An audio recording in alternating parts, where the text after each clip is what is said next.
Чуагачы, сизге бир суроом бар эле. Мен өзү акушер гинеколог болуп иштейм да, 10 жылдан ашып калды. Анан кийин эми аялдар менен постоянно иштейбиз да, төрөтөбүз, лечение кылабыз. Анан ошого кийин кандай болуп калат бизге, эркек кишилерге деп ойлонобуз да көп. Сиз кесибиңизди өзгөрткөнгө мүмкүнчүлүк болбойт, э? Ооба. Ушуну окугаңыз башка иш кыла албайсыз. Ооба. Ошол аялдарды карап атканда, текшерип атканда жаныңызда бир адамдар болуп турабы же жалгыз өзүңүз карай бересизби? Жок, аялдар болот сөзсүз. Эгерде медсестралар башкалар боло турган болсо, анда ал жарайт.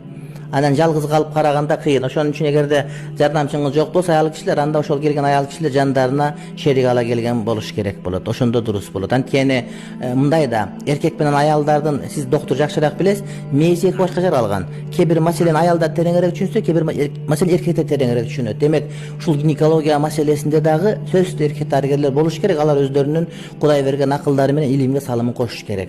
Мисалы үчүн Американын мисалында ошол жанагы жолу салынган аялдар мени аял доктор төрөсүн десе ошол жазып коет, эркектер киргенге болбойт деп. Бирок ошол аял доктурлардын алы жетпей баратканда, илим жетпей баратканда эркек доктор уруксат сурабайт, кирип туруп эле өзүнүн жардамын бере берет. Урматтуу бир тоом. Ошон үчүн эркектер иштеш керек. Анан мүмкүн болушунча ошол жаныңызда башка бирөөлөр болуш керек. Анан ошол дайым баштаганда, ошол аялдын денесин көрүп атканда, ошол муктаждыкка жараша керек жерди гана көрүш керек. Анан ошого жараша эле мамиле болгон болуш керек.